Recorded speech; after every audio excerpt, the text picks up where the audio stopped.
Hello everybody, today we're going to take a look at two Architrave switches here. Okay, now these are Clipsal 2000 Architrave switches. Well, they're actually Delta switches, but they are exact same design as Clipsal. Now, some people might buy an Architrave switch and they want it in a horizontal format. Now, all Architrave switches come standard as vertical, like this. Okay, so this is the way they come, because normally you'd mount them vertically. But some people might have an architrave that's left to right and they want the switch to be left to right like that. So rather than having to buy a new switch, you can actually take the mechs out and rotate them. That's the same for the standard sized wall plates as well. A new switch would probably search you back about $30 or so, but rather than having to buy a new switch, you can actually just rotate the mechanisms.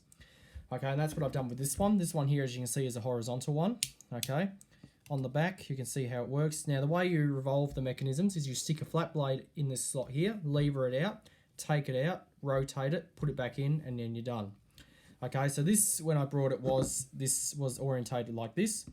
Okay, and what I did was I revolved it to make it the horizontal. Okay, so this is actually a lot easier than rather than have to buy a new switch. It is rare to find Architrave switches in horizontal, but they are out there.